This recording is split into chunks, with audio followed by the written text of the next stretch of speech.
mungkin seminggu, mulai dari penyerbuan ke desa, terus kemudian kerusuhan di desa, sampai kemudian pengungsian yang melibatkan mungkin sekitar total 700 ekstras lah untuk kita bikin adegan itu.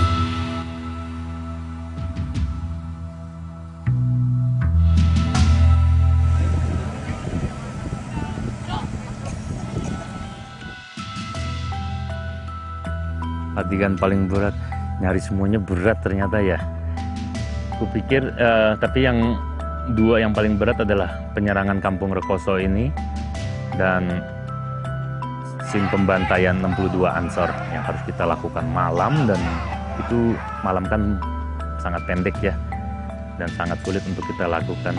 Ada action, ngelibatin ekstras yang banyak, dan juga ngelibatin efek. Efek tuh ada api apa segala macam.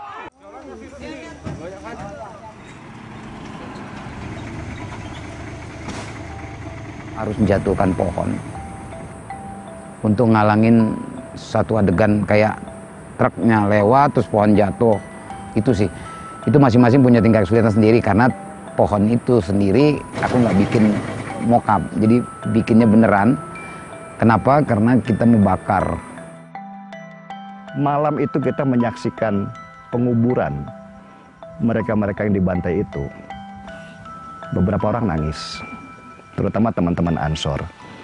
Ya, itu seperti mungkin mereka juga tidak lahir di zaman itu, tetapi yang namanya ada jiwa korsa ya di mereka ya, ada jiwa kesamaan, sama-sama punya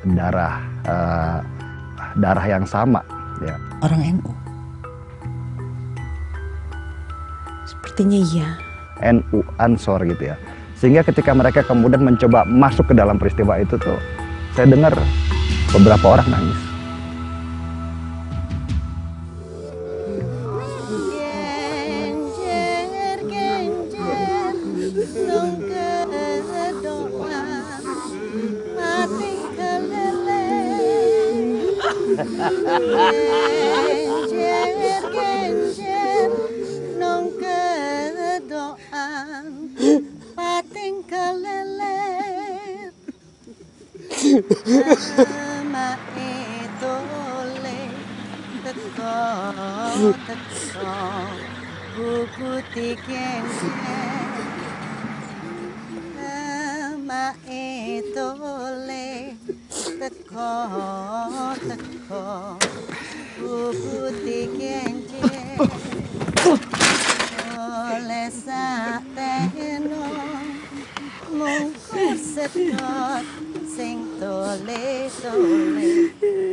Saiki wis arep diolah.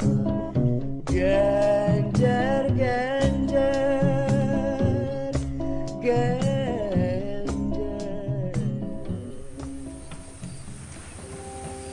Gua hanya ingin menggambarkan kejadian pada masa itu supaya bisa menjadi pelajaran pada generasi kita, bahkan selanjutnya, supaya jangan sampai terulang lagi cerita ini. Cukuplah itu terjadi pada tahun 1965 dan jangan pernah ada lagi, karena itu peristiwa yang orang tua kita atau kakek nenek kita itu pasti mengalami dan sangat menakutkan, sangat menyeramkan. Bangsa kita kan kadang-kadang rentan ya, terprovokasi untuk berkonflik ya. Ini buat mengingatkan aja, hati-hati bahwa semoga ini jangan terulang lagi lah gitu.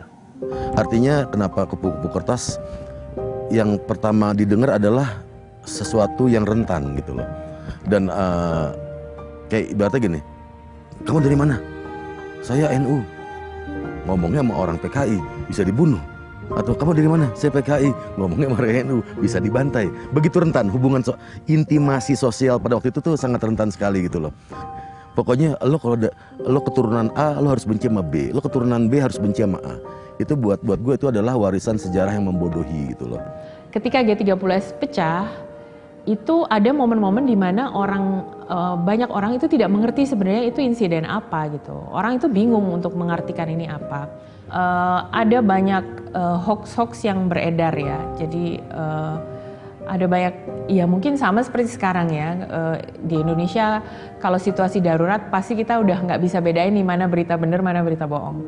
Karena stigma terhadap PKI itu begitu kuat.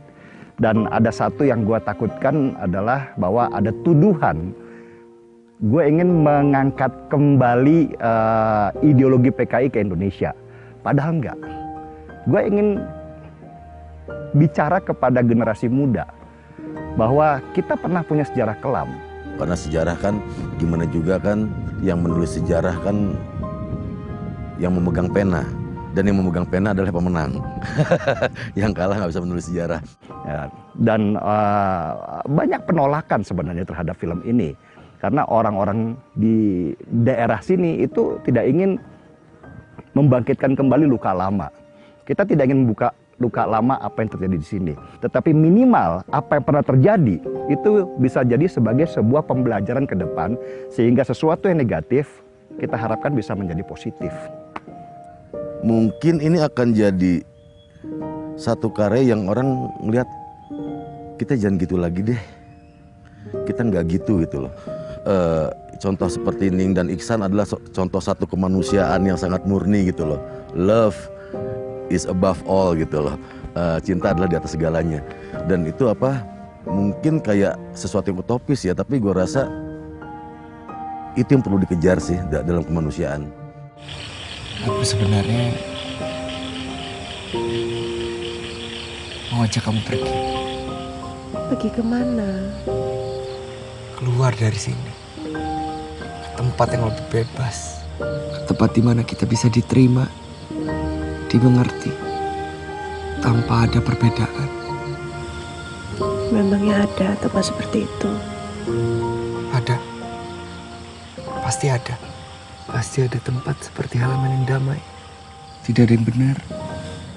Tidak ada yang salah. Tidak ada tuduhan. Dan tidak ada yang menjejali kita dengan kebenaran mereka.